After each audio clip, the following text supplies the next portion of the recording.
Hey everyone, welcome back to the channel. Before we jump into today's story, I just want to take a quick moment to say thank you.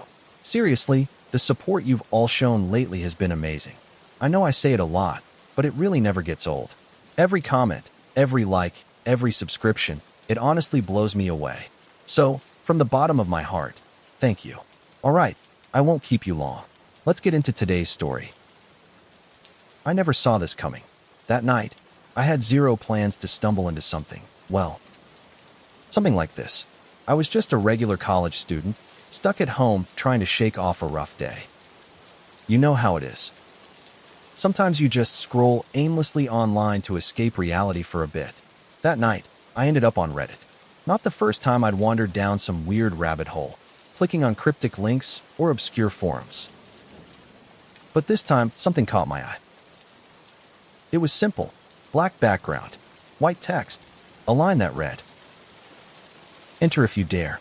We know you're curious." Nothing else.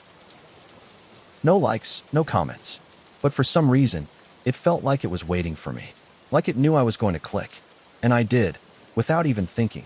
I was drawn in by the thrill of the unknown. The screen flickered, just for a moment, and then I was staring at a login page. Except, there wasn't a username, no password field, just a single blinking cursor. Above it, a line of text. "You are about to cross a threshold. Proceed." Beneath that was a large, almost taunting button. Yes. I paused for a second. My fingers shook slightly. My curiosity screamed louder than my caution, and I clicked. That was the first mistake. The screen went black. Then a countdown appeared, 10 minutes. Wait. What? Why would there be a countdown? This wasn't a game. It wasn't even a normal website. My heartbeat started to race. My stomach knotted. But for some reason, I couldn't look away. I had to see this through. The 10 minutes dragged and flew at the same time. And then, when the countdown hit 0, everything changed. The black screen was gone. In its place, a message appeared, pulsing as if it were alive. "Welcome to the cult of the veil. You have been chosen." My mind screamed at me to close the page, to shut it down. But I couldn't. I had clicked. I had chosen. And now, there was no turning back. Panic set in, but I tried to rationalize. Maybe it was just a prank, a hoax, someone's twisted idea of fun. But then another message appeared. "You must complete 3 tasks. Fail, and you will be forsaken.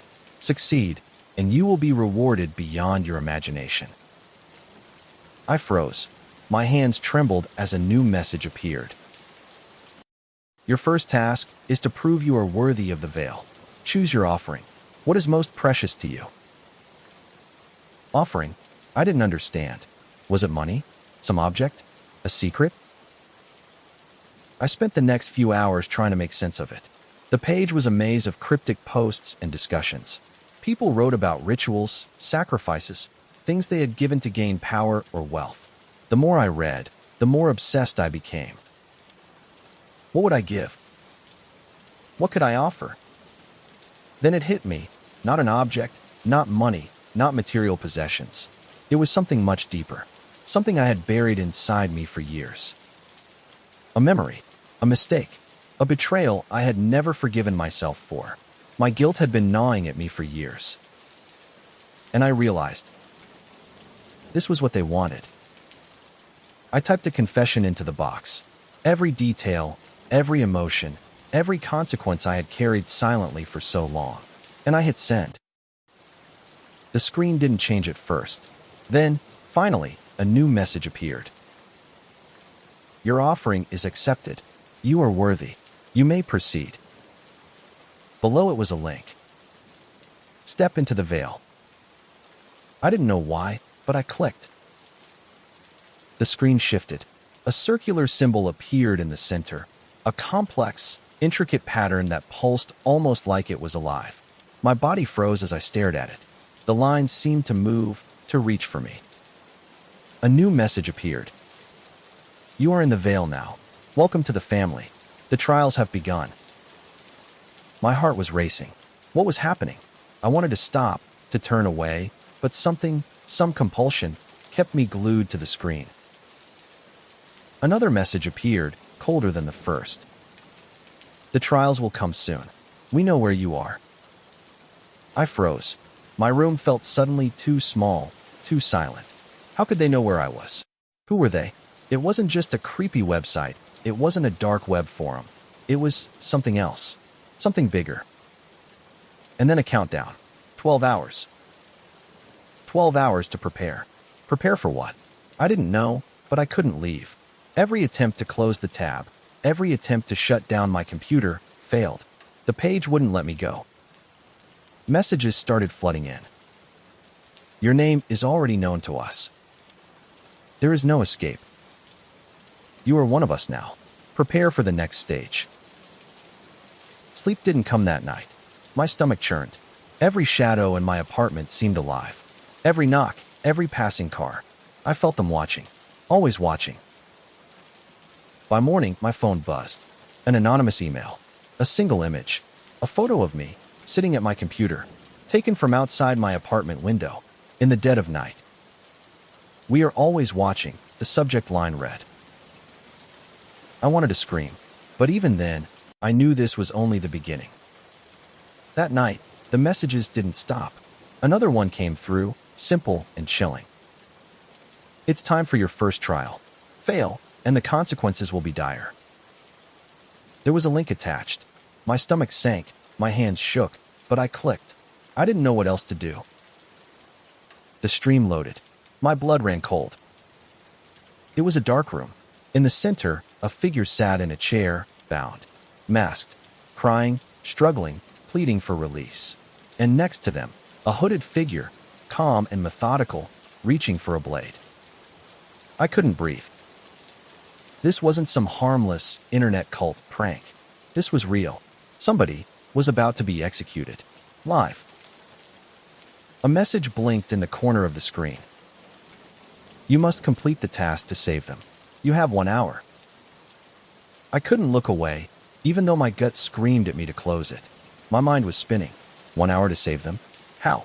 I wasn't some hero. I wasn't in a movie. I was just a kid sitting in my room, trapped in this nightmare I had stumbled into. I scanned the live chat beside the stream. Dozens of messages, cryptic instructions, symbols, some even suggesting sacrifices. I couldn't make sense of any of it. My fingers hovered over the keyboard, unsure if pressing anything would help or make it worse. The bound figure's cries grew louder. The blade hovered inches from their neck. My pulse was racing. And then it hit me, the cruel reality of this cult. There was no guaranteed way to win. No way to actually stop this. I was a pawn, completely powerless. The timer ticked down. 30 minutes. My panic rose. I frantically typed, searching for clues, for something, anything that might help. Another message appeared from the cult. If you do not act, the consequence will be yours to bear. I felt my stomach drop. I had no choice.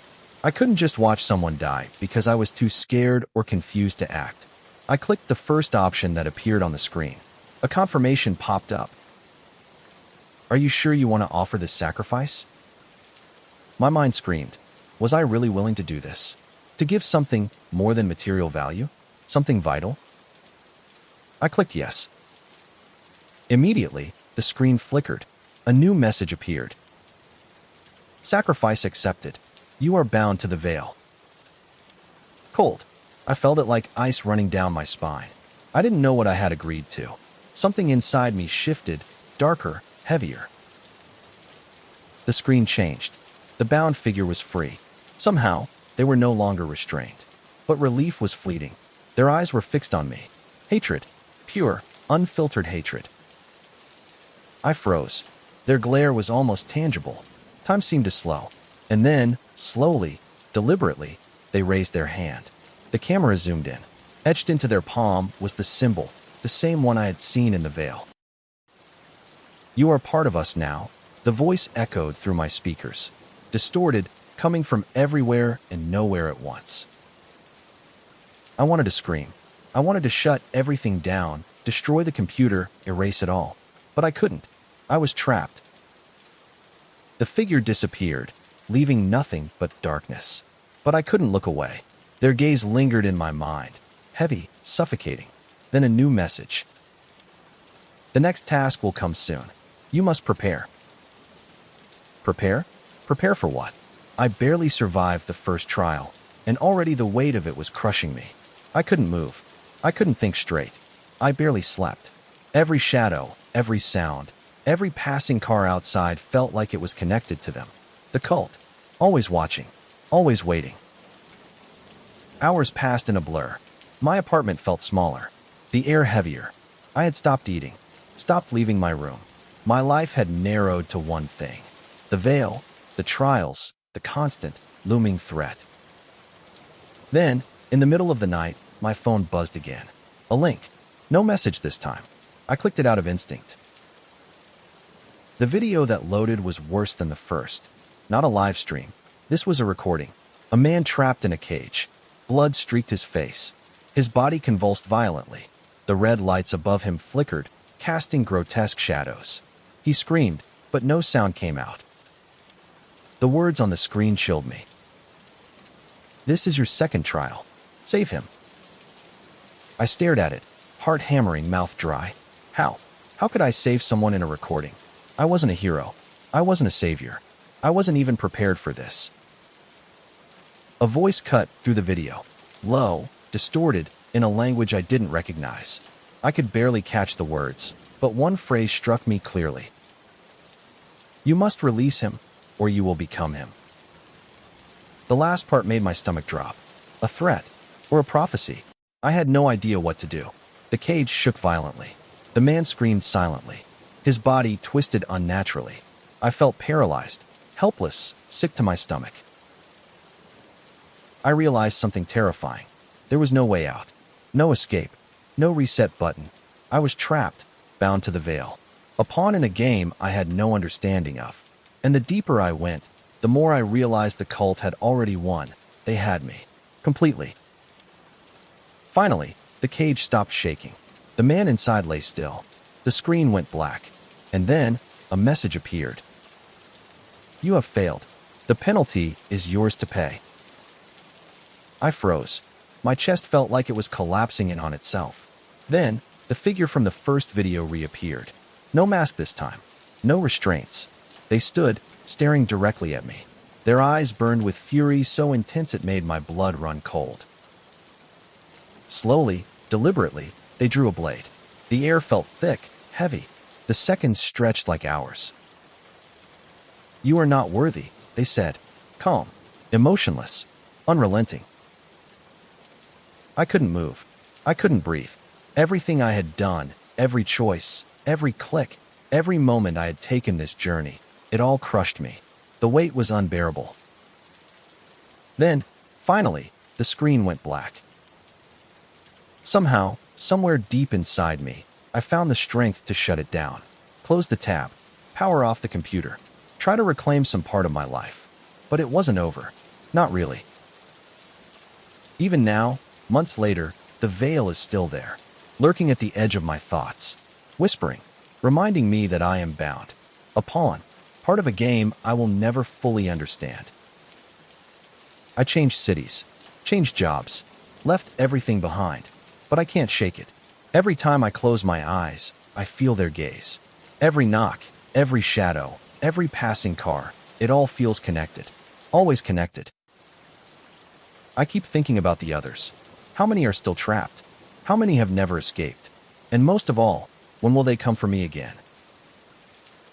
Even after moving, even after trying to start over, I could feel it, the veil. A presence hovering just at the edge of my awareness, cold and silent, watching, waiting. No matter what I did, it was there. Days turned into weeks, weeks into months, but the memories of those trials never left. Every time I closed my eyes, I could see the bound figure, the symbol etched into their palm, the distorted voice echoing through my mind. The veil wasn't just a website, it wasn't just a game. It was alive, in a way I didn't understand, and it had claimed me. Then, one night, months later, I received another notification. My heart sank even before I looked at it. Another link. No explanation. No sender. I knew better than to click, and yet, I did. The screen came alive again. A room, dimly lit, foggy. And there, in the center, a new figure. Their eyes hidden beneath a hood, their hands bound in front of them, trembling. The message was simple, chilling. Third trial. Fail, and you will join them. I couldn't move. I felt my stomach churn and my pulse spike. I wasn't ready. I wasn't strong. But somehow, I was already part of this. Already bound. I had no choice but to watch. Then the screen shifted. Instructions appeared, cryptic and fragmented. Symbols, words I didn't recognize, snippets of text that seemed to pulse with a strange energy. My hands hovered over the keyboard. I didn't know if typing, clicking, or even thinking was going to help. But one thing was clear. I had to act, or someone else would pay the price. The bound figure started screaming, muffled but intense. They were pleading for help, and I realized it wasn't about following instructions exactly. It was about intention. My intention. Could I summon the will to save someone else, even when I was terrified for my own life? A single phrase appeared, glowing on the screen. Offer what you fear most. Give it willingly, and you will pass. I froze. My mind raced. My life, my freedom, my sanity. I had already given pieces of myself to the veil, my guilt, my secrets, my courage. But fear? That was different. That was the part of me I had clung to, the part one thought I still owned. And now, they wanted that too. Minutes, or maybe hours, passed. My thoughts were a blur of panic and calculation. And then, slowly, I realized what I had to do. Not something physical, not an object. I had to confront my fear. I had to surrender it. To show the veil that I was willing to risk everything, even my sanity, to save the person on the screen. I typed a confession. Not about a mistake this time. Not about a past guilt. I typed my fear. Every anxiety I had ever carried. Every worst-case scenario. Every sleepless night. Every shadow that haunted me. I offered it willingly, pouring it all into the text box. And then I hit send. The screen went black for a long moment. My chest felt like it might cave in. And then, slowly, a new message appeared. Your offering is accepted. You have faced your fear. You may proceed. The bound figure on the screen was free. Their hands, once tied, now lifted in release. They looked straight at the camera, and for the first time, I didn't feel their hatred. Relief washed over me, brief but real. Then the final message. The veil always watches. The game never ends. But you have survived. For now. I shut down my computer. My hands shook. My mind felt shredded. I didn't know what I had just survived, but I knew one thing. The veil had marked me. I had glimpsed something far beyond normal, far beyond understanding. Something that wasn't bound by the physical world, something that had its hooks in me now. The following days were strange. I felt hyper-aware of my surroundings, every shadow, every movement, every flicker of light. I couldn't eat normally, couldn't sleep. Every sound felt amplified. Every glance felt like it carried hidden messages. The world had shifted. I had changed. I moved again, far away, thinking distance could protect me. New city, new apartment, new job. But the veil, it didn't care about geography. Every time I closed my eyes, every time I drifted into sleep, I felt it. Watching, waiting, whispers at the edge of my mind, reminding me that I had been chosen, that I was part of something I would never fully understand. I tried to tell myself it was over, that I had survived the trials. But the truth was, the trials never really end. They adapt. They evolve. The veil doesn't just claim lives, it claims minds. And even when the visible horrors were gone, the psychological weight remained. Sometimes, when I'm alone, I imagine the others. How many people had stumbled into this? How many were trapped still, unaware, confused, terrified? Were there others like me, pawns in a game they didn't understand? My mind raced with impossible questions. And the worst part was, I didn't have answers. I could only wait. knowing that someday they might come for me again. Even now, I live with that knowledge.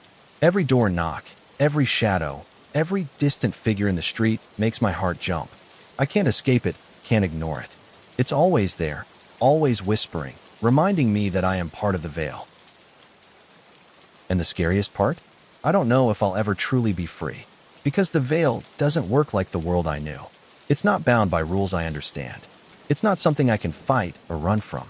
It's patient, eternal, watching, waiting for the next step, the next offering, the next task. Sometimes I think about what I would do if it came back. Would I resist? Or would I give in again, knowing the price of defiance might be worse than surrender? I don't know. All I know is that life as I knew it is gone. The veil isn't just a memory, it's part of me now. And that's the terrifying truth. I survived the trials, yes, but surviving isn't winning. Surviving means living with the knowledge that something exists out there, something powerful, intelligent, and relentless, that I can never truly escape, that I am a part of it, whether I like it or not. So if you're out there, scrolling late at night, curious about the unknown, remember this: curiosity has a price. Some doors, once opened, never close. Some thresholds, once crossed, can't be uncrossed. And some games, well, they never really end. I changed cities. I changed my life. I left everything behind. But every night, every moment of quiet, I feel it. The veil. Its eyes on me. Waiting. Watching. Reminding me that I am not free. Not truly. And the question that haunts me the most? Not if they'll come again. Not when. But how many others are still trapped? How many are still playing the game, thinking it's just a challenge, a curiosity, a harmless test, when in reality, they've already lost? Because once you're in the veil, you're never really alone. You're never really safe. You're just bound. And I don't know how long I can live like this, always looking over my shoulder, always waiting for the next trial, the next command, the next mark of the veil. All I know is that I survived. But surviving doesn't feel like freedom. Surviving feels like a cage. And that, my friends, is the story of the night I crossed the threshold. The night I entered the veil. The night my life changed forever. So, if you're curious about the unknown, just remember, some doors, once opened, never close. And some games never really end.